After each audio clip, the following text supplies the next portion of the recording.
하늘아, 비가 쏟아지는 어두운 밤, 한지우는 무작정 하늘의 집으로 달려갔습니다. 한 줄기 번개가 하늘을 찢으며 그의 얼굴에 굳어버린 결심이 드러났습니다. 하늘, 그 이름만으로도 그의 심장은 요동쳤습니다. 사연 시작 전 구독, 좋아요 눌러주세요. 그리고 지금 어디에서 듣고 계신가요? 댓글로 남겨주시면 그곳에 행운의 에너지 가득 보내드리겠습니다. 빗줄기가 차창을 두들기는 소리가 귀를 먹먹하게 만들었습니다. 와이퍼가 미친 듯이 움직였지만 시야는 여전히 흐릿했죠. 지우는 핸들을 꽉 쥔 채 좁은 시골길을 달렸습니다. 헤드라이트 불빛이 빗속에서 허우적거렸어요. 이게 대체 어디란 말인가? 주머니 속 유언장이 자꾸만 신경 쓰였습니다. 아버지는 왜 마지막 순간에 이런 주소를 남기신 걸까요?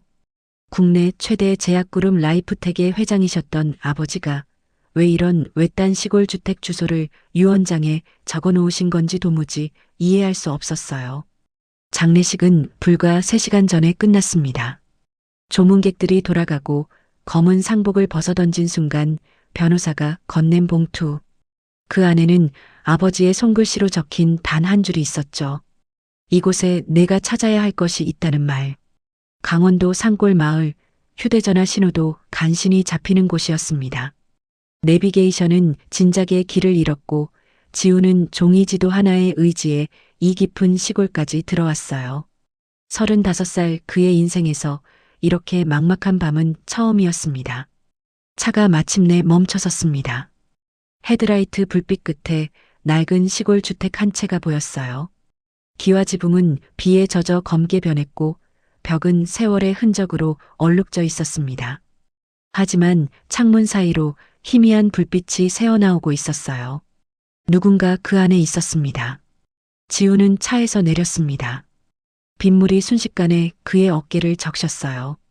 검은 상복이 무겁게 몸에 달라붙었습니다. 주택으로 다가가는 몇 걸음이 묘하게 무겁게 느껴졌죠. 마치 운명이 그를 이 문 앞으로 끌어당기는 것만 같았어요. 문을 두드리려던 순간 그의 손이 멈췄습니다. 안에서 들려오는 소리 때문이었어요. 피아노 소리였습니다. 낡은 피아노에서 나는 듯한 어딘가 튀는 건반이 섞인 멜로디. 하지만 그 곡조는 너무나 익숙했어요. 쇼팽의 녹턴. 지훈의 심장이 세차게 뛰기 시작했습니다. 이 곡을 연주할 수 있는 사람은 단 한 명뿐이었어요. 설마. 그는 문을 밀었습니다. 잠겨있지 않았어요. 삐걱거리는 소리와 함께 문이 열렸고 좁은 거실이 드러났습니다. 낡은 소파, 낮은 식탁, 그리고 구석에 놓인 오래된 업라이트 피아노. 그 앞에 한 여자가 앉아 있었어요. 지훈의 숨이 멎었습니다. 긴 생머리는 예전과 같았지만 어딘가 달랐습니다. 훨씬 더 야윈 얼굴, 창백한 피부. 여자의 손가락이 건반 위를 움직였고 그녀는 연주에 깊이 빠져 있었어요. 마치 그 음악만이 그녀를 지탱해 주는 것처럼요. 하늘씨, 윤하늘. 7년 전 교통사고로 죽었다고 들었던 그의 약혼녀. 그녀가 지금 눈앞에 살아서 숨쉬고 있었습니다. 피아노 소리가 멈췄습니다. 하늘이 천천히 고개를 돌렸어요. 그녀의 눈이 지훈을 향했습니다. 순간 그녀의 얼굴이 하얗게 질렸어요. 떨리는 손이 피아노 뚜껑을 움켜쥐었습니다. 누구세요? 경계심이 가득한 목소리였습니다. 지훈은 대답할 수 없었어요. 목이 메었습니다. 그때 안쪽 방에서 작은 발소리가 들렸어요. 문이 열리고 6살쯤 되어 보이는 남자아이가 나타났습니다. 헝클어진 머리에 커다란 눈을 가진 아이. 그 아이가 하늘에게 다가가 그녀의 치마를 잡았어요. 엄마, 누가 왔어요? 엄마. 그 단어가 지훈의 가슴에 비수처럼 박혔습니다. 그는 아이를 물끄러미 바라봤어요. 아이의 눈매, 코, 입술선 모두 낯설지 않았습니다. 거울을 보는 것만 같았어요. 준서야, 방에 들어가 있어. 하늘이 아이를 안쪽으로 밀었습니다. 그녀의 손은 떨리고 있었어요. 아이가 다시 방으로 들어가고 문이 닫혔습니다. 지훈의 시선이 소파 위에 놓인 수첩으로 향했습니다. 펼쳐진 페이지에 적힌 글씨가 보였어요. 하늘의 필체였습니다. 준서야, 내 아빠는 세상에서 가장 좋은 사람이었어. 하지만 우리가 있으면 아빠가 위험해져. 그런 내용이었죠. 지훈의 손이 떨렸습니다. 그는 천천히 수첩을 집어들었어요. 다음 페이지에는 또 다른 글이 적혀 있었습니다. 엄마가 얼마나 더 내 곁에 있을 수 있을까? 위암이 벌써 3기래. 준서야, 엄마는 내가 아빠를 만나길 바래. 언젠가 꼭. 위암 3기. 그 단어가 지훈의 눈에 박혔습니다. 그는 하늘을 바라봤어요. 이제야 그녀의 야윈 모습이, 창백한 피부가 움직일 때마다 스치는 고통의 빛이 이해됐습니다. 그 수첩 내려놓으세요. 하늘의 목소리가 날카로웠습니다. 그녀가 비틀거리며 일어났어요. 한 손으로 식탁을 짚으며 균형을 잡았습니다. 그 작은 움직임 하나에도 고통이 배어 있었어요. 7년 동안 당신이 살아있었는데, 7년 동안 내 아들이 여기 있었는데, 나는 아무것도 몰랐소. 하늘의 얼굴이 더욱 하얗게 질렸습니다. 돌아가세요. 여기 오시면 안 됐어요. 윤하늘 씨. 지훈이 한 걸음 더 다가갔습니다. 그의 눈에 눈물이 고였어요. 나요. 한지훈이요. 당신이 죽었다고, 교통사고로 세상을 떠났다고 들었소. 그래야 했어요. 하늘이 그의 말을 끊었습니다. 그녀의 목소리가 떨렸어요. 당신이 살기 위해서는 우리가 죽어야 했어요. 지훈이 그녀의 어깨를 잡았습니다. 그 순간 하늘의 몸이 휘청거렸어요. 지훈이 재빨리 그녀를 붙잡았습니다. 그의 품에 안긴 하늘의 몸은 너무나 가벼웠어요. 7년 전보다 훨씬 더 여위어 있었습니다. 당신, 얼마나 아픈 거요? 지훈의 목소리가 떨렸습니다. 하늘이 그의 가슴에 이마를 기댔어요. 오랜만에 느끼는 따뜻함이었습니다. 오래 못 버텨요. 준서만 당신이 찾아주면. 당신도 준서도 내가 지킬 거요. 이번엔 절대 놓지 않겠소. 지훈이 그녀를 꽉 안았습니다. 빗소리만이 고요한 주택을 채웠어요. 하늘의 손이 천천히 지훈의 등에 닿았습니다. 7년 만에 다시 느끼는 그의 온기. 지훈 씨, 늦었어요. 이미 너무 늦었어요. 지훈은 대답하지 않았습니다.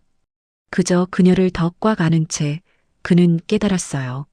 7년 전 무언가 끔찍한 일이 일어났다는 것을, 그리고 이제 그 진실을 반드시 밝혀내야 한다는 것을요. 하늘을 소파에 조심스럽게 앉힌 지훈은 무릎을 꿇고 그녀의 손을 잡았습니다. 그녀의 손은 얼음장처럼 차가웠어요. 7년 전 그가 기억하던 따뜻한 손이 아니었습니다. 손등에는 정맥주사 자국이 여러 개 남아 있었죠. 병원을 다녀온 흔적이었어요. 대체 무슨 일이 있었던 거요? 지훈의 목소리는 간절했습니다. 하늘은 고개를 돌렸어요. 그의 눈을 마주치지 않으려는 듯 했죠.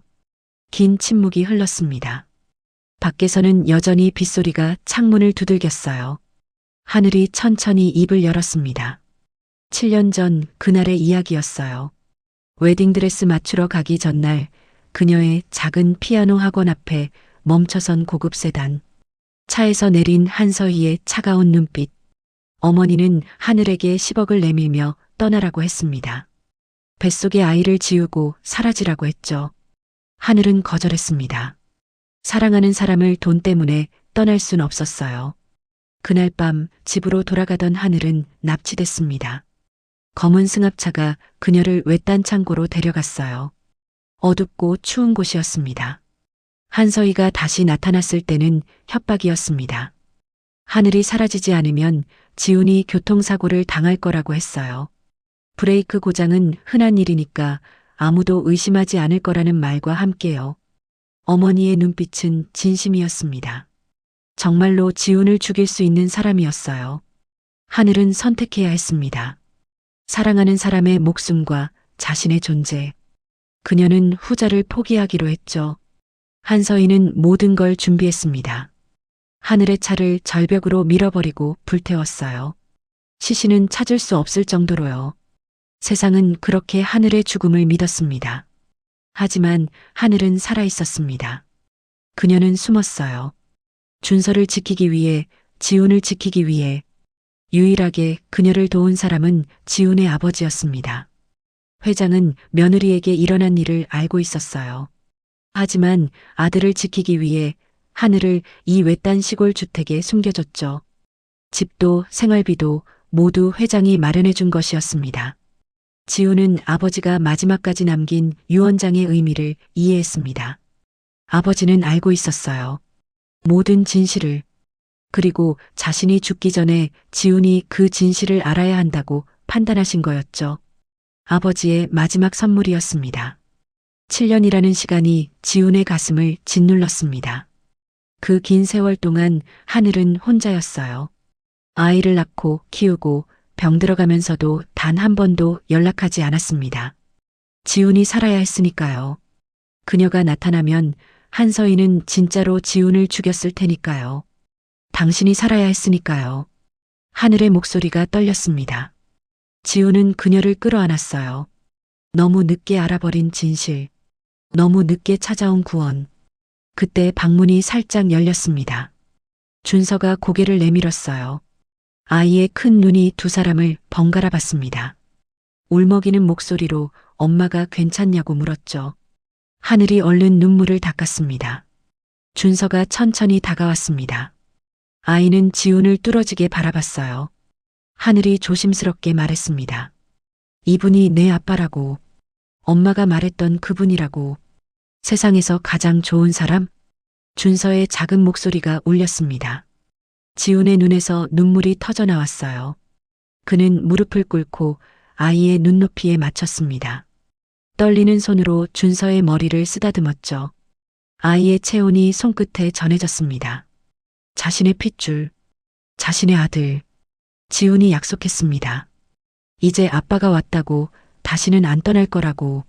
준서가 고개를 끄덕였어요. 엄마가 거짓말 안 했다며 희미하게 웃었습니다. 그 순간이었습니다. 준서의 얼굴이 갑자기 일그러졌어요. 아이가 가슴을 움켜쥐며 비틀거렸습니다. 지훈이 재빨리 아이를 받아냈지만 준서는 이미 의식을 잃어가고 있었어요. 작은 입술이 파랗게 질려갔습니다. 준서야. 하늘의 비명이 좁은 거실을 울렸습니다. 그녀가 비틀거리며 아이에게 달려들었어요. 떨리는 손으로 준서의 맥을 짚었습니다. 너무 약했어요. 심장이 제대로 뛰지 않고 있었습니다. 지훈은 즉시 준서를 안아 올렸습니다. 아이의 몸이 깃털처럼 가벼웠어요. 그는 하늘을 돌아봤습니다. 병원, 어디가 제일 가까운? 안 돼요. 여기서 너무 멀어요. 준서는 심장이 약해서 빨리 조치하지 않으면. 하늘의 목소리가 떨렸습니다. 지훈은 이를 악물었어요. 그는 주머니에서 휴대전화를 꺼냈습니다. 간신히 잡히는 신호. 그는 긴급 전화를 눌렀습니다. 헬기를 보내주십시오. 지금 당장. 지훈의 목소리는 단호했습니다. 라이프텍 그룹 후계자라는 이름이 처음으로 쓸모있게 느껴지는 순간이었어요. 헬기가 도착하기까지 30분이 걸렸습니다. 지훈에게는 영겁처럼 느껴지는 시간이었어요. 그는 의식을 잃은 준서를 무릎에 안고 아이의 맥을 확인했습니다. 너무 약했어요. 심장 박동이 불규칙하게 뛰고 있었습니다. 하늘은 준서 옆에서 떨리는 손으로 아이의 이마를 쓰다듬었어요. 그녀의 얼굴은 창백했고 입술은 파랗게 질려 있었습니다. 그녀도 몸 상태가 좋지 않았지만 지금은 아들만 생각할 수 있었어요. 준서야, 괜찮아. 엄마가 여기 있어. 아빠도 왔어. 하늘의 목소리가 떨렸습니다. 지훈은 그녀의 손을 꽉 잡았어요. 7년 만에 다시 잡은 그녀의 손. 너무 차가웠습니다. 헬기 소리가 들려왔습니다. 거센 프로펠러 바람이 주변의 빗물을 사방으로 튕겨냈어요. 의료진이 들것을 들고 내려왔습니다. 지훈은 준서를 조심스럽게 들것에 눕혔어요. 의료진이 즉시 산소 마스크를 씌우고 심전도를 체크했습니다. 심박수가 너무 느립니다. 즉시 이송해야 합니다. 의료진의 말이 떨어지자마자 들것이 헬기 안으로 옮겨졌어요. 지훈이 하늘을 부축해 헬기에 태웠습니다. 하늘의 몸이 휘청거렸지만 그녀는 아들 곁을 떠나지 않았어요. 헬기가 이륙했습니다. 서울까지는 1시간이 걸렸어요. 그 시간 동안 의료진은 준서의 상태를 안정시키기 위해 필사적으로 노력했습니다. 심장 약물을 투여하고 산소 포화도를 체크했어요. 지우는 그 모든 과정을 지켜봤습니다. 자신의 아들이 죽어가고 있었어요. 하늘이 준서의 손을 잡고 있었습니다. 그녀의 눈에서 눈물이 멈추지 않고 흘러내렸어요. 지우는 그녀의 어깨를 안았습니다. 처음으로 가족이 된 순간이었지만 그들은 가장 큰 위기를 맞고 있었어요. 서울대학병원에 도착했을 때는 새벽 2시였습니다. 응급실 의료진이 대기하고 있었어요. 들것이 빠르게 이동했고 지훈과 하늘은 뒤따라 뛰었습니다. 복도의 형광등 불빛이 눈을 찔렀어요. 보호자는 여기서 기다려주세요. 의사가 말했습니다. 응급실 문이 닫혔어요. 지훈과 하늘은 복도에 남겨졌습니다. 하늘이 그 자리에 주저앉았어요. 더 이상 버틸 힘이 없었습니다. 하늘씨, 지훈이 그녀를 일으켰습니다. 대기실 의자에 앉혔어요. 하늘의 얼굴은 땀으로 젖어 있었고 숨을 제대로 쉬지 못하고 있었습니다. 지훈은 간호사를 불렀어요. 이분도 검사가 필요합니다. 간호사가 하늘을 휠체어에 앉혔습니다. 하늘이 고개를 저었어요. 괜찮아요. 준서만 봐주세요. 당신도 치료받아야 하오. 지훈의 목소리는 단호했습니다. 하늘은 더 이상 거부할 힘이 없었어요. 휠체어가 그녀를 검사실로 데려갔습니다. 지훈은 혼자 복도에 남았습니다. 창밖으로 빗줄기가 보였어요. 폭우는 여전히 계속되고 있었습니다. 그는 주머니에서 휴대전화를 꺼냈어요.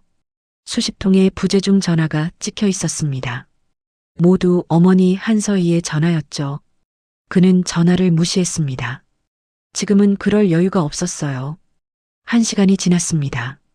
응급실 문이 열리고 의사가 나왔어요. 지훈이 벌떡 일어났습니다. 준서 상태가 어떻습니까? 일단 안정시켰습니다. 하지만 의사가 잠시 말을 멈췄습니다. 심장 판막에 심각한 문제가 있습니다. 선천성 심장 질환이에요. 즉시 수술이 필요합니다.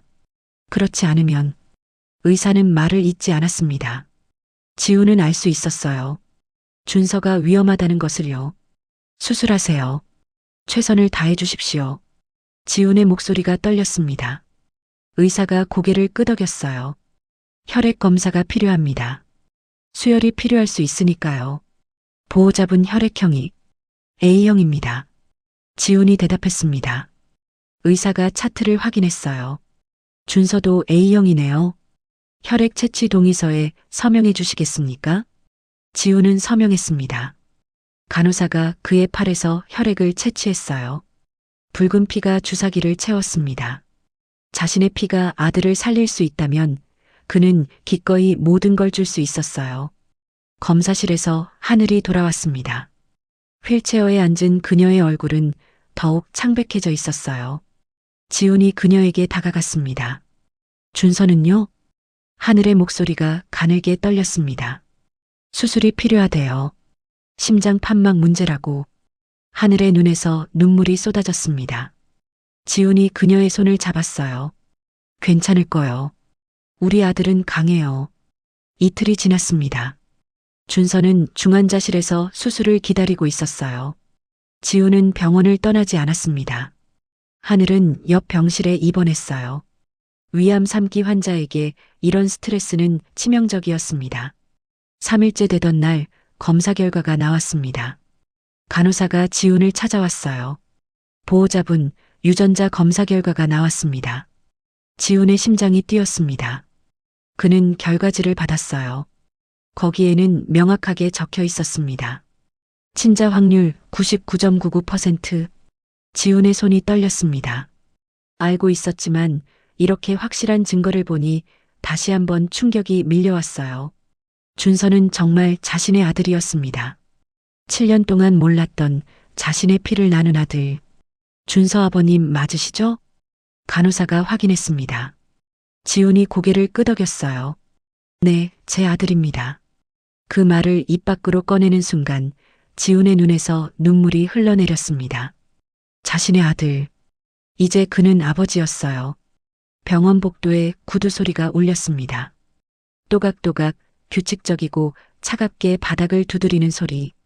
지훈은 그 소리만으로 누가 오는지 알 수 있었어요. 등골이 서늘해졌습니다. 한서희가 모퉁이를 돌아 나타났습니다. 완벽하게 차려입은 샤넬 정장, 한치의 흐트러짐 없는 머리, 그리고 얼어붙은 듯한 표정. 그녀의 뒤로 2명의 경호원이 따라왔어요.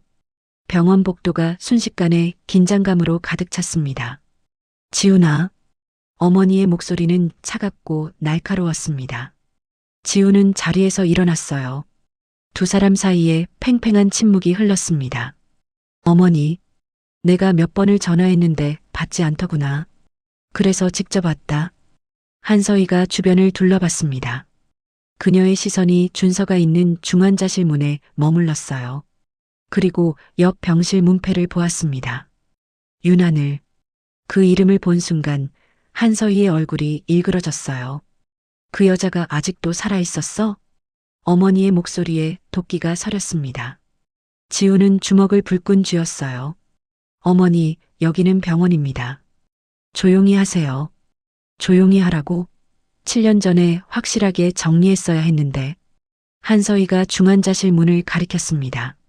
저 안에 있는 게 그 여자 자식이지? 내 자식이라고 우기는? 지훈의 눈빛이 차갑게 식었습니다. 우기는 게 아닙니다. 유전자 검사 결과가 나왔습니다. 99.99%. 준서는 제 아들입니다. 한서희의 얼굴이 굳었습니다. 잠시 동요하는 듯 했지만 곧 차가운 미소를 지었어요. 그래서 어쩌겠다는 거냐? 설마 그 거지 같은 것들을 우리 집안으로 들릴 생각은 아니겠지? 말 조심하세요. 지훈의 목소리가 낮게 깔렸습니다. 어머니는 비웃었어요. 말 조심? 내가 지금 나한테 말 조심하라고? 한서희가 한 걸음 다가섰습니다. 그녀의 눈빛은 얼음장처럼 차가웠어요. 내가 그 여자한테 속은 거야. 7년 동안 숨어 살다가 내 아버지가 죽으니까 나타난 거라고. 돈 때문이야, 돈. 아버지가 도와주셨습니다. 지훈의 말에 한서희가 움찔했습니다. 뭐? 아버지께서 7년 동안 하늘 씨를 돌봐주셨어요. 어머니가 죽이려 했던 사람을 아버지가 살렸습니다. 한서희의 얼굴이 창백해졌습니다. 그녀는 뒤로 한 걸음 물러섰어요. 지훈은 계속 말했습니다. 7년 전 어머니가 하늘 씨를 협박했죠. 돈을 주며 떠나라고 했고 거절하자 납치했습니다. 창고에 가두고 차를 절벽으로 밀어 불태웠어요. 사고사로 위장하려 했죠. 증거라도 있어? 한서희가 날카롭게 반격했습니다. 그 여자 혼자 짓거리는 소리를 누가 믿겠니? 너 지금 미친 거 아니야? 7년 전 창고 CCTV 영상, 어머니가 보낸 청부업자와의 통화 기록, 차량 사고 조작 증거. 지훈이 차분하게 말했습니다. 아버지께서 다 확보해 두셨어요. 제게 물려주시면서 말씀하셨죠. 내 어머니가 저지른 일을 바로잡으라고. 한서희의 얼굴에서 핏기가 싹 가셨습니다. 그녀는 비틀거렸어요. 경호원이 얼른 부축했습니다. 당신이 알고 있었어?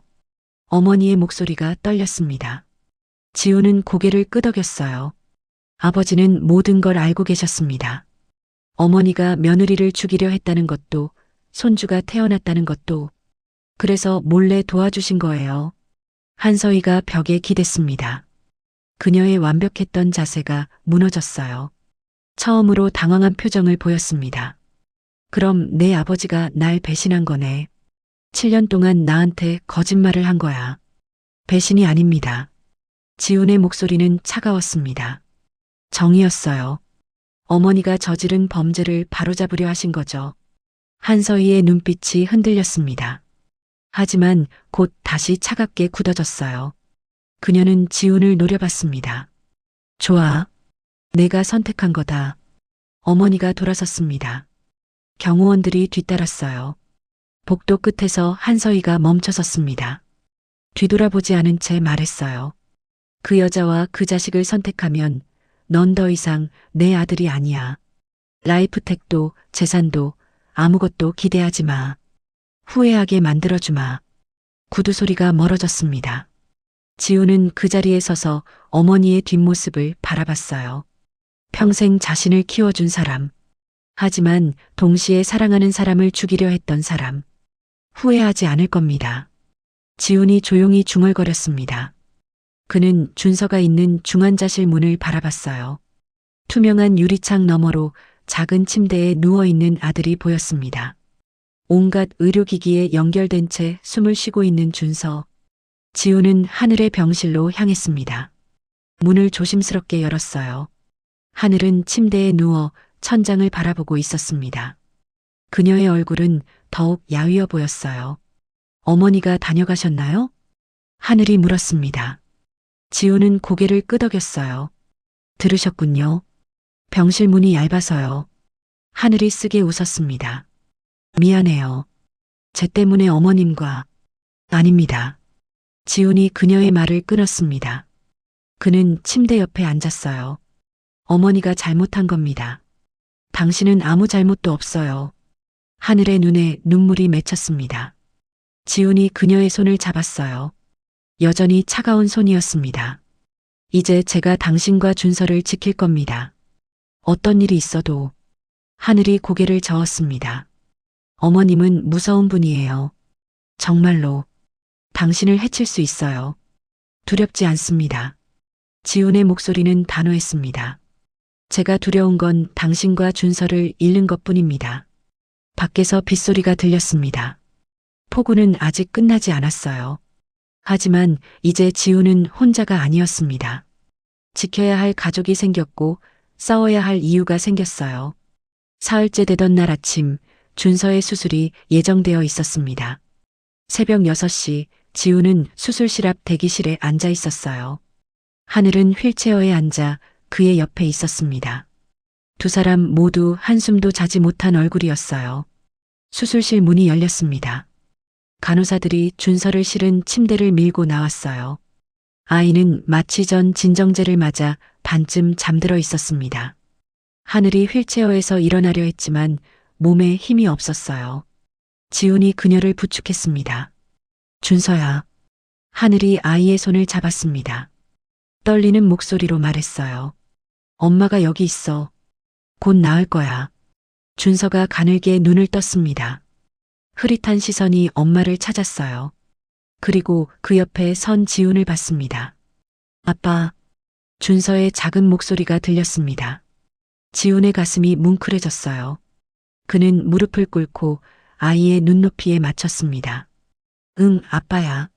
준서야, 수술 잘 받고 나와. 아빠가 여기서 기다릴게. 준서가 희미하게 미소 지었습니다. 침대가 다시 움직이기 시작했어요. 수술실 문이 닫혔습니다. 빨간 불이 켜졌어요. 수술 중이라는 표시였습니다. 하늘이 그 자리에 주저앉았습니다. 지훈이 재빨리 그녀를 붙잡아 휠체어에 앉혔어요. 하늘은 두 손으로 얼굴을 감쌌습니다. 어깨가 떨렸어요. 제 잘못이에요. 제가 7년 전에 도망치지 말고 맞서 싸웠어야 했는데. 아닙니다. 지훈이 그녀의 손을 잡았습니다. 당신은 최선을 다했어요. 준서를 지키기 위해, 날 지키기 위해. 수술은 8시간이 걸렸습니다. 지훈과 하늘은 대기실을 떠나지 않았어요.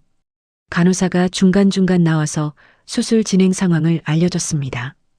판막 교체가 순조롭게 진행되고 있다고 했어요.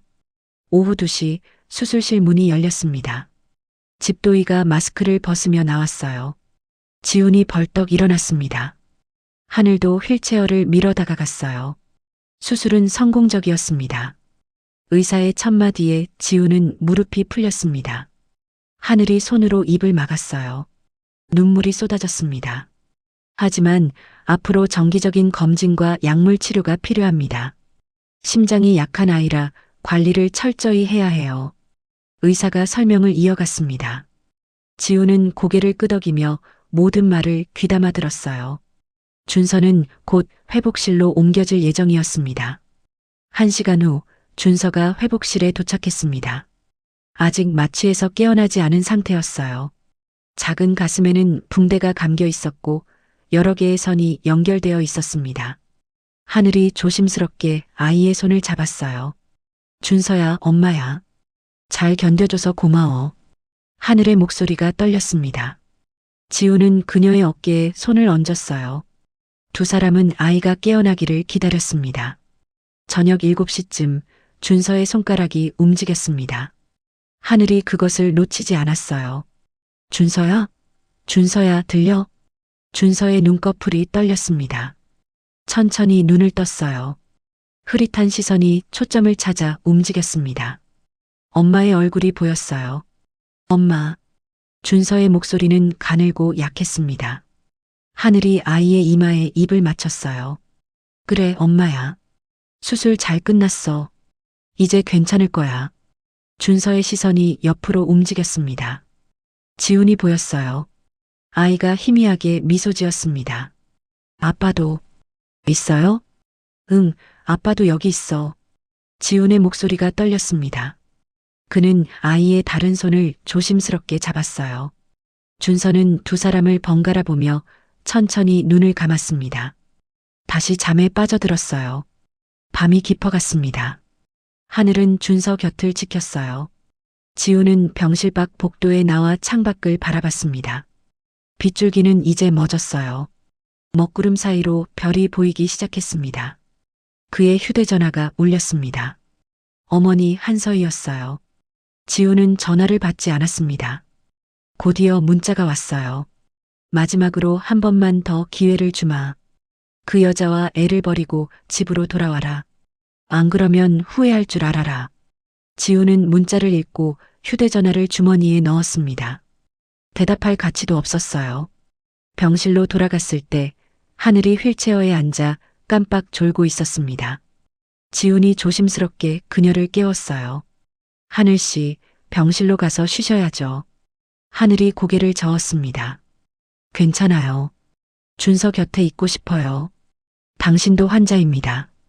지훈의 목소리는 단호했습니다. 하늘은 더 이상 거부할 힘이 없었어요. 지훈이 휠체어를 밀어 그녀의 병실로 데려갔습니다. 병실 침대에 눕힌 하늘을 보며 지훈은 가슴이 아팠습니다. 그녀는 너무 많이 야위어 있었어요. 뼈만 앙상하게 남은 손, 움푹 들어간 눈, 위암이 그녀를 갉아먹고 있었습니다. 하늘 씨, 지훈이 그녀의 손을 잡았습니다. 제대로 치료받으셔야 해요. 준서를 위해서라도. 하늘이 지훈을 바라봤습니다. 그녀의 눈에는 체념이 서려 있었어요. 너무 늦었어요. 3기예요. 이미. 포기하지 마세요. 지훈의 목소리가 떨렸습니다. 제발 포기하지 마세요. 우리 아들에게 엄마가 필요해요. 저한테도 당신이 필요합니다. 하늘의 눈에서 눈물이 흘러내렸습니다. 7년 만에 듣는 이 말. 너무 늦게 찾아온 위로. 지훈 씨, 내일부터 치료 시작합시다. 최고의 의료진을 모시겠습니다. 뭐든 다 해봅시다. 지훈이 그녀의 손을 꽉 잡았습니다. 하늘은 고개를 끄덕였어요. 더 이상 혼자가 아니었습니다. 이제 그녀에게는 함께 싸워줄 사람이 있었어요. 새벽이 밝아왔습니다. 지훈은 하늘의 병실 소파에서 잠이 들었어요. 하늘은 천장을 바라보며 생각했습니다. 7년 전 자신이 내린 선택이 옳았을까? 하지만 이제 와서 후회해봐야 소용없었어요. 중요한 건 지금부터였습니다. 준서가 살아야 했고 자신도 버텨야 했습니다. 아이에게 엄마가 필요했으니까요. 그리고 지훈에게도 그녀가 필요하다고 했으니까요. 하늘은 창밖을 바라봤습니다. 먹구름이 걷히고 아침 햇살이 비치고 있었어요. 7년 만에 보는 희망의 빛이었습니다. 준서의 수술 후 이틀째 되던 날 오후 병원은 평소처럼 조용했습니다. 지훈은 하늘의 치료 계획을 논의하기 위해 의사 면담실에 있었어요. 하늘은 준서의 병실에서 아이를 돌보고 있었습니다. 갑자기 복도에서 소란이 일었습니다. 여러 명의 발소리가 빠르게 다가왔어요. 간호사들이 제지하는 목소리가 들렸습니다. 어머님, 여기는 중환자 병동입니다. 조용히. 비켜.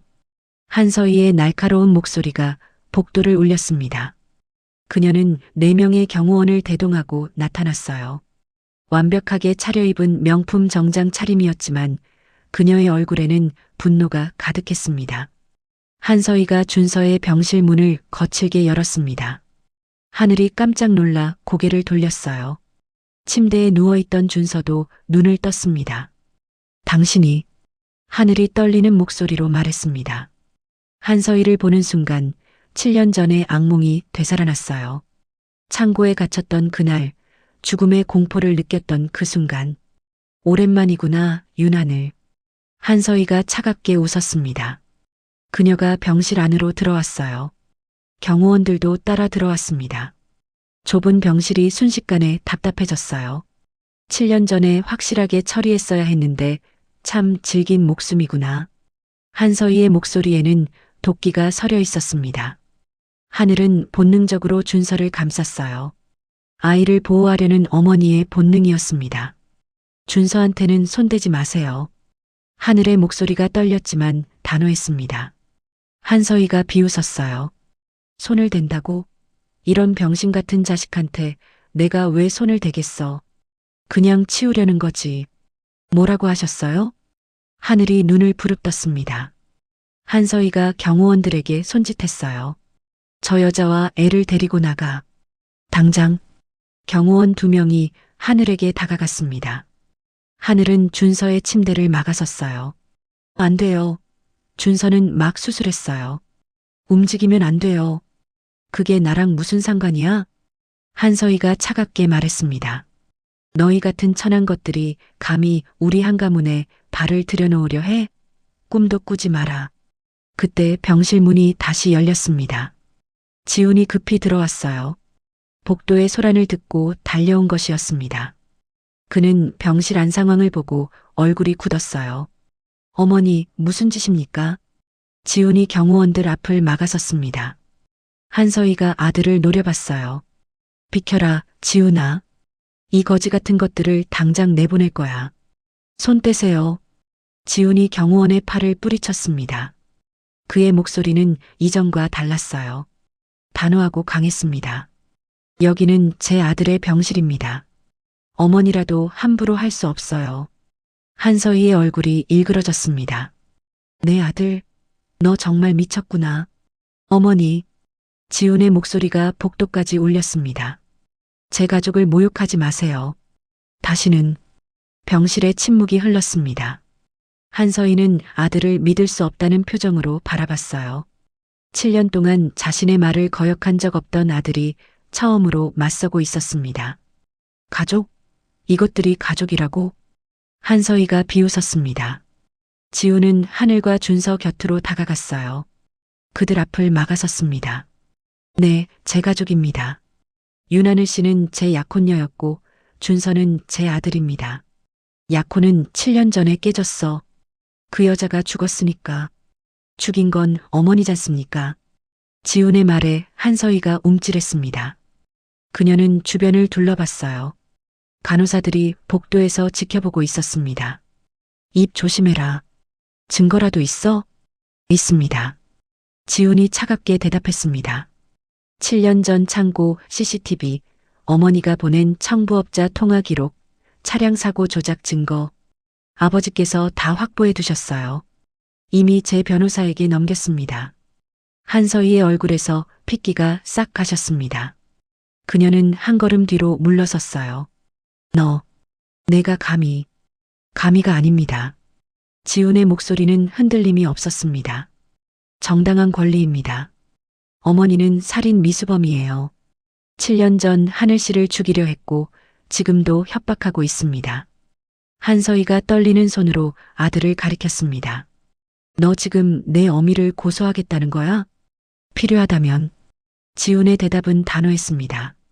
한서희는 비틀거렸어요. 경호원이 얼른 그녀를 부축했습니다. 좋아. 내가 원하는 대로 하자. 한서희의 목소리가 차갑게 가라앉았습니다. 하지만 알아둬라. 내가 나를 적으로 돌리는 순간 넌 모든 걸 잃게 될 거야. 그룹도, 재산도, 사회적 지위도. 그 천한 여자와 병든 자식 때문에 내 인생을 버릴 거야? 지우는 고개를 돌려 하늘을 바라봤습니다. 그녀는 눈물을 흘리고 있었어요. 그리고 준서를 봤습니다. 아이는 무서운 표정으로 이 모든 상황을 지켜보고 있었어요. 후회하지 않을 겁니다. 지훈이 어머니를 돌아봤습니다. 제가 버릴 건 어머니가 만든 썩은 왕국이고 제가 지킬 건 제 가족입니다. 한서희가 길게 한숨을 내쉬었습니다. 그녀는 아들을 마지막으로 한번 바라봤어요. 그 눈빛에는 분노와 실망 그리고 묘한 슬픔이 섞여 있었습니다. 후회하게 만들어주마. 한서희가 돌아섰습니다. 경호원들이 뒤따랐어요. 구두 소리가 복도를 울리며 멀어졌습니다. 병실에 고요가 찾아왔습니다. 지우는 그 자리에 서서 어머니가 사라진 문을 바라봤어요. 떨리는 손을 주먹 쥐었습니다. 돌이킬 수 없는 선을 넘어버렸습니다. 지훈 씨, 하늘에 떨리는 목소리가 들렸습니다. 지훈이 돌아섰어요. 하늘은 울고 있었습니다. 미안해요. 쟤 때문에. 아닙니다. 지훈이 그녀에게 다가가 안았습니다. 이건 제 선택이에요. 후회하지 않습니다. 준서가 침대에서 작은 목소리로 물었습니다. 아빠, 우리 괜찮을까요? 지훈이 아들에게 다가가 머리를 쓰다듬었습니다. 괜찮을 거야, 준서야. 아빠가 지킬 거야. 하지만 지훈은 알고 있었습니다. 이제 시작일 뿐이라는 것을요. 한서희가 떠난 후 병실은 무거운 침묵에 잠겼습니다. 하늘은 준서의 침대 옆에 앉아 아이의 손을 꽉 잡고 있었어요. 지훈은 창가에 서서 밖을 바라봤습니다. 그의 어깨는 긴장으로 굳어 있었어요. 아빠, 준서의 작은 목소리가 침묵을 깼습니다. 지훈이 돌아섰어요. 아이는 침대에 반쯤 기대 앉아 그를 바라보고 있었습니다. 왜 그러니, 준서야? 지훈이 다가가 아이 곁에 무릎을 꿇었습니다. 준서는 잠시 망설이다 조심스럽게 물었어요. 아빠, 저 때문에 할머니랑 싸운 거예요? 그 질문에 지훈의 가슴이 철렁했습니다. 6살 아이가 모든 걸 이해하고 있었어요. 그 어린 나이에 너무 많은 것을 보고 들었습니다. 아니야. 준서 잘못이 아니야. 지훈이 아이의 머리를 쓰다듬었습니다. 준서의 눈에 눈물이 맺혔어요. 근데 할머니가 저랑 엄마를 나쁘게 말했어요. 거지라고, 천하다고. 그런 말 듣지 마. 지훈의 목소리가 떨렸습니다. 할머니가 틀렸어. 준서도 엄마도 세상 어떤 사람보다 소중한 사람들이야. 준서가 고개를 숙였습니다. 작은 어깨가 떨렸어요. 하늘이 아이를 끌어안았습니다. 준서야, 괜찮아. 우리 괜찮아. 하지만 준서는 울음을 터뜨렸습니다. 7년 동안 엄마와 단둘이 살면서 참아왔던 외로움, 아빠 없이 자라면서 느꼈던 공허함, 그리고 방금 목격한 무서운 광경. 모든 게 한꺼번에 쏟아져 나왔어요. 지우는 하늘과 준서를 함께 안았습니다. 세 사람은 그렇게 한참을 있었어요. 준서의 울음소리가 점점 잦아들었습니다. 한참 후 준서가 눈물을 훔치며 물었습니다. 아빠, 엄마가 말한 그 아빠 맞아요? 세상에서 가장 좋은 사람? 지우는 하늘을 바라봤습니다. 그녀의 눈도 젖어 있었어요. 하늘이 고개를 끄덕였습니다. 그래, 준서야. 엄마가 말한 그 아빠야. 준서가 지훈을 올려다봤습니다. 커다란 눈에는 궁금증이 가득했어요. 엄마가 매일 밤 아빠 이야기 해줬어요. 착하고 따뜻하고 세상에서 제일 멋진 사람이래요. 지훈의 목이 메었습니다. 7년 동안 하늘은 아이에게 아버지 이야기를 들려줬던 거예요. 자신을 미워할 법도 한데 오히려 아이에게 아버지에 대한 그리움을 심어줬습니다. 준서야, 아빠가 늦어서 미안해. 진짜 미안해. 지훈의 목소리가 떨렸습니다. 준서가 고개를 저었어요. 아니에요. 엄마가 그랬어요. 아빠는 꼭 올 거래요. 아이가 침대 옆 서랍을 열었습니다. 그 안에서 스케치북 한 권을 꺼냈어요. 낡고 구겨진 스케치북이었습니다. 준서가 조심스럽게 페이지를 넘겼어요. 이거 제가 그린 거예요. 스케치북에는 그림들이 가득했습니다. 크레용으로 그린 서툰 그림들. 하지만 모든 그림에는 공통점이 있었어요. 세 명의 사람이 손을 잡고 있는 그림. 엄마, 아이, 그리고 키가 큰 남자. 이게 아빠예요. 준서가 남자를 가리켰습니다. 엄마가 아빠 사진 한 장도 안 보여줬는데 저는 꿈에서 아빠를 봤어요. 지우는 그림들을 하나하나 넘겨봤습니다. 모든 그림의 제목은 같았어요.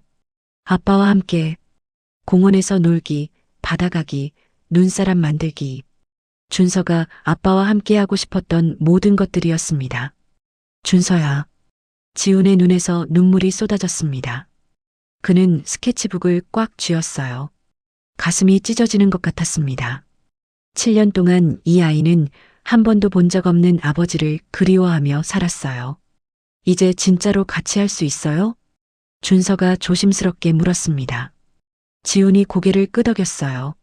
그럼 준서가 원하는 거 다 같이 하자. 공원도 가고 바다도 가고 눈사람도 만들고. 준서의 얼굴에 환한 미소가 번졌습니다. 아이가 지훈의 목을 안았어요. 지훈은 아이를 조심스럽게 껴안았습니다. 수술 상처가 아프지 않도록 조심하면서요. 하늘은 두 사람을 바라보며 눈물을 흘렸습니다. 7년 동안 꿈꿔왔던 장면이었어요. 아이가 아버지를 만나는 순간, 가족이 온전해지는 순간. 엄마, 울지 마요. 준서가 엄마를 돌아봤습니다. 이제 우리 셋이 같이 있잖아요. 행복한 거잖아요. 하늘이 웃으며 눈물을 닦았습니다. 그래, 행복한 거야. 엄마는 너무 행복해서 우는 거야. 준서가 고개를 갸우뚱했습니다. 아직 어린아이는 행복의 눈물을 이해하기 어려웠어요. 하지만 엄마가 웃고 있으니까 괜찮았습니다. 저녁이 되었습니다. 간호사가 준서의 저녁 식사를 가져왔어요. 유동식이었습니다. 지훈이 아이 곁에 앉아 숟가락을 떴어요. 자, 준서야. 아빠가 먹여줄게. 준서는 처음엔 어색해했습니다. 7년 동안 엄마만 곁에 있었으니까요. 하지만 곧 입을 벌렸어요. 지훈이 조심스럽게 숟가락을 아이 입에 넣었습니다. 맛있어? 응. 준서가 고개를 끄덕였습니다. 지훈은 아이를 먹이며 행복을 느꼈어요. 이런 평범한 순간이 얼마나 소중한지 이제야 알았습니다. 식사를 마친 준서는 피곤한지 눈을 감았습니다. 지훈이 아이를 침대에 눕히고 이불을 덮어줬어요. 준서가 잠들기 전 작게 속삭였습니다. 아빠, 내일도 여기 있어요? 그럼. 아빠는 준서 곁에 계속 있을 거야. 준서가 만족스럽게 미소 지으며 잠들었습니다. 지훈은 아이의 잠든 얼굴을 한참 바라봤어요. 자신의 아들. 이제는 놓치지 않을 거예요. 하늘이 조용히 말했습니다. 고맙습니다, 지훈 씨. 준서가 정말 행복해 보여요. 제가 고마워야죠. 지훈이 그녀를 바라봤습니다. 7년 동안 혼자 키우면서도 아이에게 아버지를 증오하게 만들지 않았잖아요. 오히려 그리워하게 만들었어요. 하늘이 희미하게 웃었습니다. 준서한테 아빠는 영웅이어야 했으니까요. 두 사람은 잠든 아이를 바라보며 조용히 앉아 있었습니다. 밖에서는 별이 빛나고 있었어요. 폭풍은 지나갔고 이제 평화가 찾아온 것 같았습니다. 하지만 지훈은 알고 있었습니다. 이건 시작일 뿐이라는 것을요. 어머니 한서희는 절대 물러서지 않을 사람이었습니다. 더 큰 폭풍이 다가오고 있었어요. 해시태그 챕터 8 서희의 음모 마이너스 언론 플레이. 다음 날 아침 지훈의 휴대전화가 미친 듯이 울렸습니다. 수십 통의 전화와 문자가 동시에 쏟아졌어요. 비서실장, 이사들, 지인들 모두가 급하게 연락을 취하고 있었습니다. 지훈이 휴대전화를 확인하는 순간 얼굴이 굳었습니다. 포털 사이트 메인 화면을 가득 채운 기사 제목들이 보였어요. 라이프텍 후계자 한지훈, 불륜 스캔들 터져. 7년 전 사망한 무명 피아니스트, 사생아 들고 재등장. 한지훈, 고아 출신 여성과의 은밀한 관계. 재벌과 충격. 기사들은 계속 이어졌습니다. 하늘을 거지, 사기꾼, 돈을 노린 여자로 묘사했어요. 준서는 정체불명의 아이, 친자 관계도 의심스럽다고 썼습니다. 모든 기사의 논조는 같았어요. 지훈이 정체 모를 여자에게 속아 넘어갔다는 내용이었습니다. 지훈은 기사 말미를 확인했습니다. 모든 기사의 출처가 같았어요. 라이프텍 관계자, 어머니 한서희가 언론에 흘린 것이 분명했습니다. 이런, 지훈이 이를 악물었습니다. 휴대전화가 또 울렸어요. 비서실장이었습니다. 회장님, 큰일 났습니다. 주가가 폭락하고 있습니다. 얼마나? 개장 30분 만에 15% 떨어졌습니다. 이사회에서 긴급회의 소집을 요청했습니다. 지훈은 한숨을 내쉬었습니다. 예상했던 일이었어요. 어머니는 언론과 주가를 무기로 자신을 압박하려는 거였습니다. 오후 2시에 이사회를 소집하십시오. 알겠습니다. 하지만 회장님, 비서실장의 목소리가 조심스러웠습니다. 이 사진들이 상당히 분노하고 계십니다. 한서희 여사님께서 이미 설득 작업을 끝내신 것 같습니다. 지훈은 알고 있었습니다. 어머니의 영향력을 과소평가해선 안 됐어요. 그녀는 7년 동안 라이프텍의 실세로 군림해왔습니다. 이 사진 대부분이 그녀 편이었어요. 병원 복도에 기자들이 몰려들기 시작했습니다. 경비원들이 막았지만 카메라 플래시는 계속 터졌어요. 지훈은 하늘의 병실로 급히 들어갔습니다. 하늘은 침대에 앉아 떨고 있었습니다. 그녀도 기사를 본 것이 분명했어요. 창백한 얼굴에는 공포가 서려 있었습니다. 지훈 씨, 하늘의 목소리가 떨렸습니다. 제가 당신 인생을 망치고 있어요. 아닙니다. 지훈이 그녀의 손을 잡았습니다. 어머니가 망치려는 거예요. 우리가 아니라. 하지만 회사 주가는 다시 오릅니다. 지훈의 목소리는 단호했습니다. 지금 중요한 건 우리 가족을 지키는 겁니다. 오후 2시 라이프텍 본사 이사회실. 지훈이 문을 열고 들어갔을 때 이미 모든 이사들이 자리에 앉아 있었어요. 상석에는 한서희가 앉아 있었습니다. 그녀는 완벽하게 화장한 얼굴로 아들을 차갑게 바라봤어요. 늦었구나.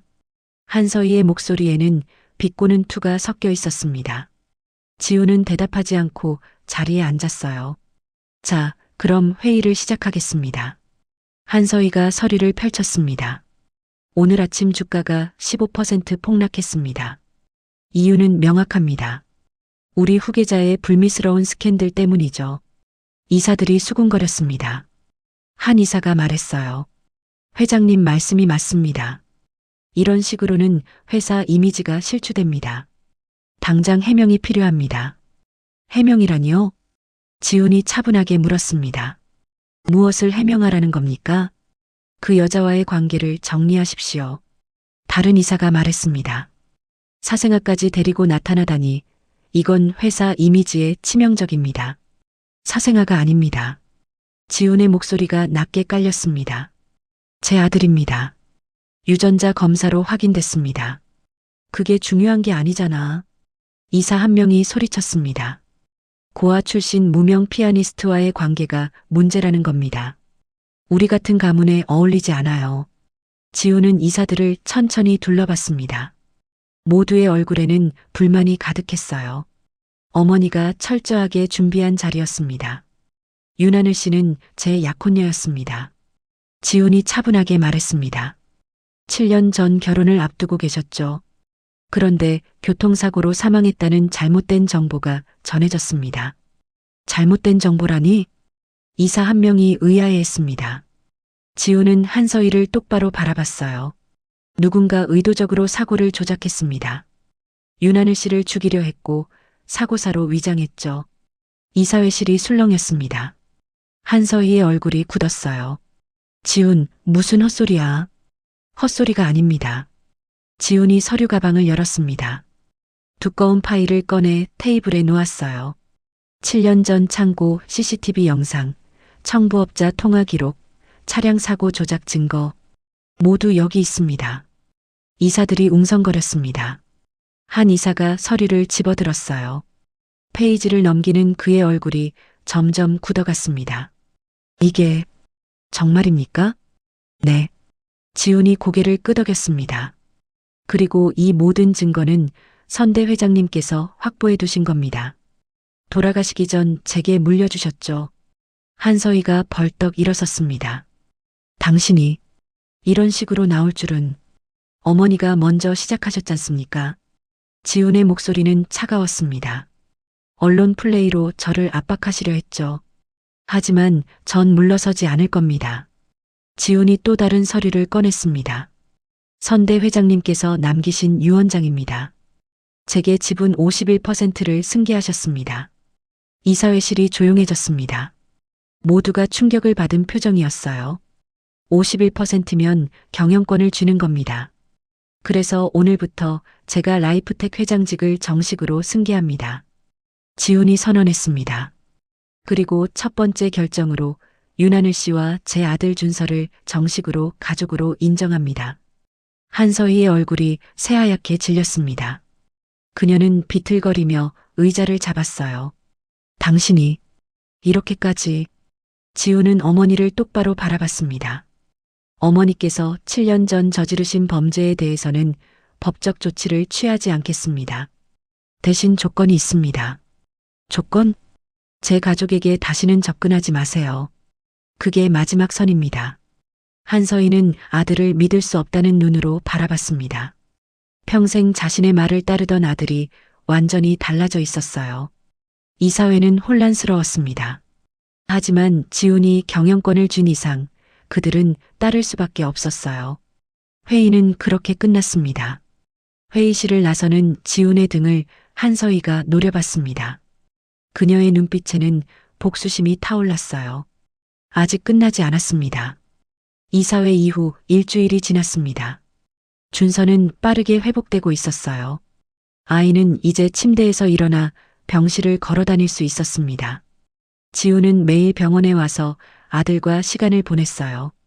하지만 하늘의 상태는 달랐습니다. 위암 3기는 그녀를 빠르게 잠식하고 있었어요. 체중은 더 줄었고 음식을 먹어도 소화하지 못했습니다. 통증은 날로 심해졌어요. 지훈은 세계 최고의 종양 전문의들을 초빙했습니다. 미국, 독일, 일본에서 의사들이 날아왔어요. 하지만 모두의 진단은 같았습니다. 3기 위암, 이미 림프절까지 전이됐고 수술이 가능한지도 불확실하다는 것이었죠. 수술 성공률은 30%입니다. 독일에서 온 외과 전문의가 설명했습니다. 위 전체를 절제해야 하고 주변 림프절도 모두 제거해야 합니다. 환자분 몸 상태가 좋지 않아 수술 자체가 위험합니다. 지훈은 침묵했습니다. 30%? 너무 낮은 확률이었어요.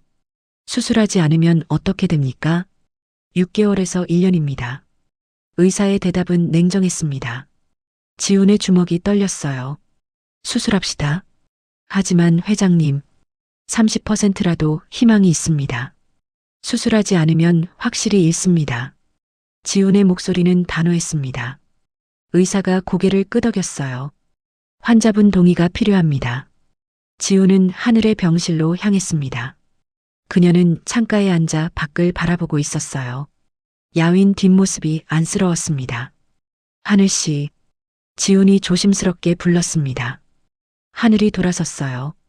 그녀의 얼굴에는 이미 죽음의 그림자가 드리워져 있었습니다. 수술 이야기 들었어요? 하늘이 먼저 물었습니다. 지훈이 고개를 끄덕였어요. 성공률이 낮다면서요. 그래도 해야 합니다. 지훈이 그녀의 손을 잡았습니다. 당신이 살아야 해요. 준서를 위해서, 저를 위해서. 하늘이 고개를 저었습니다. 너무 위험해요. 수술대에서 죽을 수도 있어요. 수술하지 않아도 죽습니다. 지훈의 목소리가 떨렸습니다. 제발 포기하지 마세요. 우리가 이제 막 가족이 됐잖아요. 하늘의 눈에 눈물이 고였습니다. 그녀도 살고 싶었어요. 준서가 자라는 걸 보고 싶었고 지훈과 함께 있고 싶었습니다. 하지만 몸은 그녀의 의지를 따라주지 않았어요. 겁나요. 하늘이 솔직하게 말했습니다. 수술대에 누워서 다시는 눈을 뜨지 못할까봐. 그럴 일 없을 겁니다. 지훈이 그녀를 끌어안았습니다. 제가 계속 당신 곁에 있을 거예요. 깨어날 때까지. 하늘은 지훈의 품에 안겨 한참을 있었습니다. 그의 심장 박동 소리가 들렸어요. 살아있다는 증거. 그녀도 살고 싶었습니다. 알았어요. 수술할게요. 하늘이 작게 대답했습니다. 지훈이 그녀를 더 꽉 안았어요. 수술은 일주일 후로 잡혔습니다. 그 일주일 동안 하늘은 영양주사를 맞으며 몸 상태를 최대한 끌어올렸어요. 지훈과 준서는 매일 그녀 곁을 지켰습니다. 수술 전날 밤 준서가 엄마 병실에 왔습니다. 아이는 엄마 침대에 올라가 그녀를 안았어요. 엄마 무섭지? 준서가 물었습니다. 하늘이 아이의 머리를 쓰다듬었어요. 응, 조금. 엄마 강한 거 나도 알아. 꼭 이길 거야. 준서의 작은 손이 엄마의 손을 꽉 잡았습니다. 하늘은 눈물을 참았어요. 아이 앞에서는 울고 싶지 않았습니다. 준서야, 만약은 없어. 준서가 엄마의 말을 끊었습니다. 아빠가 그랬어. 엄마는 꼭 나을 거래. 우리 셋이서 바다도 갈 거고 공원도 갈 거래. 하늘이 아들을 끌어안았습니다. 이 아이를 위해서라도 살아야 했어요. 수술 당일 새벽 하늘은 수술복으로 갈아입었습니다. 간호사들이 침대를 밀고 수술실로 향했어요. 복도에서 지훈과 준서가 기다리고 있었습니다. 하늘 씨, 지훈이 침대 옆으로 다가왔습니다. 그는 떨리는 손으로 하늘의 손을 잡았어요. 꼭 돌아와야 해요. 하늘이 미소 지었습니다. 그리고 준서를 봤어요. 준서야, 엄마 곧 올게. 응, 기다릴게, 엄마. 준서가 엄마에게 손을 흔들었습니다. 침대가 다시 움직이기 시작했어요. 수술실 문이 열렸습니다. 하늘이 마지막으로 지훈과 준서를 봤어요. 그리고 문이 닫혔습니다. 수술은 10시간이 걸렸습니다. 지훈은 수술실 앞을 떠나지 않았어요. 준서는 아빠 옆에서 조용히 앉아 있었습니다. 두 사람 모두 한마디도 하지 않았어요. 오후 5시 수술실 문이 열렸습니다. 집도이가 마스크를 벗으며 나왔어요. 지훈이 벌떡 일어났습니다. 수술은 성공했습니다. 의사의 첫마디에 지훈은 무릎이 풀렸습니다. 준서가 아빠를 붙잡았어요. 위 전체를 절제했고 림프절도 제거했습니다. 다행히 다른 장기로의 전이는 없었습니다. 그럼 완치된 겁니까? 항암 치료를 받아야 합니다. 하지만 희망은 있습니다. 지훈의 눈에서 눈물이 쏟아졌습니다. 준서도 울음을 터뜨렸어요. 두 사람은 서로를 껴안았습니다. 하늘이 회복실로 옮겨졌습니다. 아직 마취에서 깨어나지 않은 상태였어요. 지훈은 그녀의 손을 잡고 앉아 있었습니다. 준서는 엄마의 다른 손을 잡았어요. 엄마, 빨리 일어나. 준서가 작게 속삭였습니다. 우리 같이 바다 가야 돼. 2시간이 지났을 때 하늘의 손가락이 움직였습니다. 지훈이 그것을 놓치지 않았어요. 하늘씨, 들려요? 하늘의 눈꺼풀이 떨렸습니다. 천천히 눈을 떴어요. 흐릿한 시야에 천장이 보였습니다. 그리고 옆에서 누군가 자신의 손을 잡고 있었어요. 지훈 씨. 하늘의 목소리는 가늘고 약했습니다. 지훈이 그녀의 이마에 입을 맞췄어요. 네, 여기 있어요. 수술 성공했어요. 하늘의 눈에서 눈물이 흘러내렸습니다.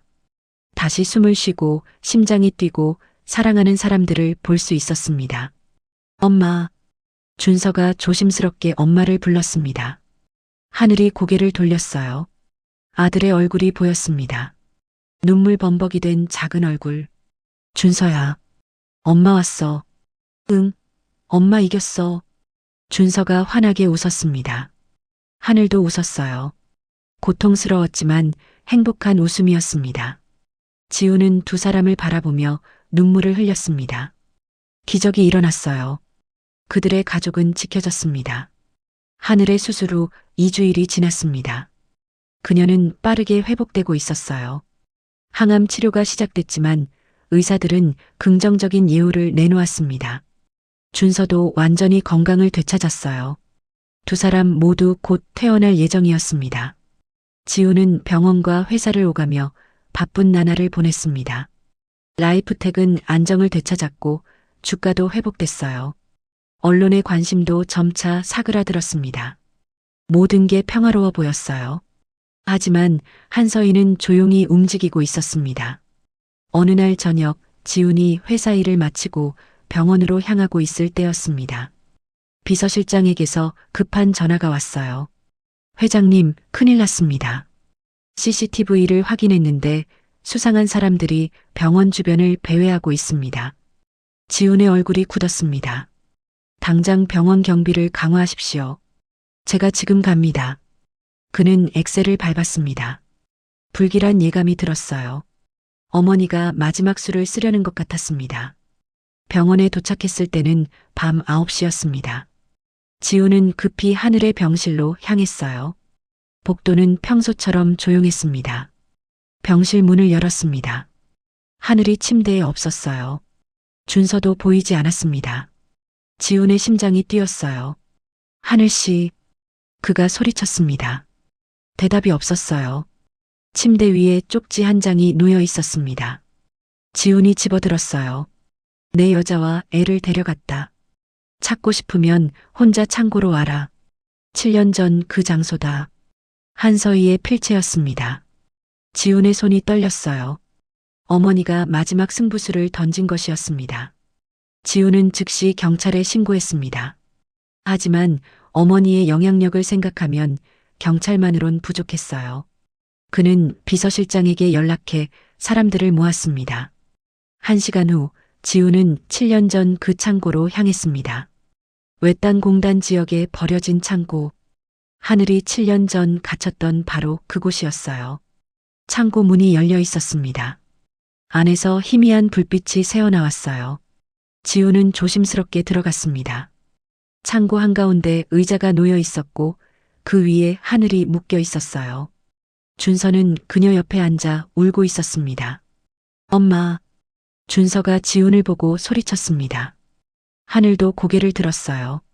그녀의 얼굴에는 공포가 가득했습니다. 지훈 씨 가요. 함정이에요. 하늘이 외쳤습니다. 그 순간 창고 문이 닫혔어요. 주변에서 여러 명의 사람들이 나타났습니다. 정장을 입은 남자들, 한서희가 고용한 청부업자들이었어요. 잘 왔구나. 한서희의 목소리가 울렸습니다. 그녀가 어둠 속에서 걸어 나왔어요. 완벽하게 차려입은 모습이었지만 그녀의 눈빛은 광기로 가득했습니다. 어머니, 이게 무슨 짓입니까? 지훈이 소리쳤습니다. 한서희가 차갑게 웃었어요. 무슨 짓이긴. 7년 전에 끝냈어야 할 일을 마무리하는 거지. 그녀가 청부업자들에게 손짓했습니다. 남자들이 지훈에게 다가왔어요. 하지만 그 순간 창고 밖에서 사이렌 소리가 들렸습니다. 경찰이었어요. 지훈이 미소 지었습니다. 제가 혼자 올 것 같았습니까? 창고 문이 박차고 열렸습니다. 경찰들이 들이닥쳤어요. 청부업자들은 도망치려 했지만 이미 창고는 포위된 상태였습니다. 모두 체포됐어요. 한서희는 그 자리에 서서 믿을 수 없다는 표정을 지었습니다. 경찰이 그녀에게 다가왔어요. 한서희 씨, 납치 및 감금, 살인 미수 혐의로 체포합니다. 뭐라고? 한서희가 소리쳤습니다. 내가 누군지 알아? 난 라이프텍에. 더 이상 아무것도 아닙니다. 지우지 차갑게 말했습니다. 어머니는 범죄자입니다. 7년 전에도 오늘도. 경찰이 한서희에게 수갑을 채웠습니다. 그녀는 발악했어요. 지훈아, 내가 감히 내 어미를. 어머니는 제게 사랑을 가르쳐주지 않으셨어요. 지훈의 목소리는 흔들림이 없었습니다. 오직 권력과 체면만 가르치셨죠. 이제 그 대가를 치르실 시간입니다. 한서희가 끌려나갔습니다. 그녀의 비명이 점점 멀어졌어요. 지훈은 즉시 하늘에게 달려갔습니다. 밧줄을 풀어줬어요. 괜찮아요? 네, 괜찮아요. 하늘이 떨리는 목소리로 대답했습니다. 지훈이 그녀를 꽉 안았어요. 준서도 두 사람을 안았습니다. 가족이 다시 온전해졌어요. 3개월이 지났습니다. 한서희는 재판을 받고 징역 5년을 선고받았습니다. 7년 전 살인 미수와 이번 납치 사건이 모두 인정됐어요. 그녀는 항소했지만 받아들여지지 않았습니다. 지우는 라이프택을 정상 궤도에 올려놓았습니다. 회사는 새로운 비전을 제시하며 성장하고 있었어요. 언론도 이제는 우호적이었습니다. 역경을 이겨낸 가족의 이야기에 사람들은 감동했어요. 하늘은 항암 치료를 마쳤습니다. 의사들은 완치 판정을 내렸어요. 그녀는 다시 피아노를 칠 수 있게 됐습니다. 준서도 완전히 건강해졌어요. 어느 화창한 봄날 작은 예식장에서 결혼식이 열렸습니다. 지훈과 하늘의 결혼식이었어요. 7년 전 올리지 못했던 그 결혼식. 하늘은 순백의 웨딩드레스를 입고 버질로드를 걸었습니다. 준서가 링보이로 앞장섰어요. 아이는 자랑스럽게 반지를 들고 걸었습니다. 지우는 재단에서 하늘을 기다렸습니다. 그녀가 다가올 때 그의 눈에서 눈물이 흘러내렸어요. 너무 오래 기다렸습니다. 7년이라는 시간. 이제 꿈이 아니죠? 하늘이 작게 속삭였습니다. 지훈이 그녀의 손을 잡았어요. 평생 깨지 않을 꿈입니다. 식이 끝나고 피로연이 열렸습니다. 준서가 아빠에게 다가와 물었어요. 아빠, 우리 동생도 가질 거예요? 지훈과 하늘이 서로를 바라보며 웃었습니다. 그럴 수도 있겠네. 1년이 지났습니다. 준서는 초등학교에 입학했어요. 건강한 모습으로 친구들과 뛰어놀았습니다. 학교 운동회 날 준서는 달리기에서 1등을 했어요. 관중석에서 지훈과 하늘이 손을 잡고 응원했습니다. 하늘의 배는 불러 있었어요. 임신 7개월이었습니다. 곧 둘째가 태어날 예정이었죠. 엄마, 아빠, 봤어요? 준서가 달려와 트로피를 자랑했습니다. 지훈이 아들을 들어올렸어요. 우리 아들 최고야. 하늘은 행복한 미소를 지으며 두 사람을 바라봤습니다. 7년의 어둠이 있었기에 지금의 빛이 더 눈부셨어요. 저녁 무렵 세 식구는 집으로 돌아갔습니다. 준서가 그린 새 그림을 냉장고에 붙였어요. 이번 그림의 제목은 우리 가족이었습니다. 엄마, 아빠, 준서, 그리고 작은 아기까지 4명이 그려져 있었어요. 지우는 그 그림을 보며 생각했습니다. 잃어버린 시간은 되돌릴 수 없지만 앞으로의 시간은 함께 만들어갈 수 있다고요. 하늘이 그의 손을 잡았습니다. 두 사람은 석양을 바라보며 서 있었습니다. 준서는 그 사이에서 두 사람의 손을 잡았어요. 완벽하지 않아도 괜찮았습니다. 함께 있으니까요. 7년의 기다림 끝에 찾은 가족. 그들의 이야기는 이제 새로운 시작을 맞이했습니다. 앞으로 펼쳐질 날들은 분명 행복으로 가득할 거예요.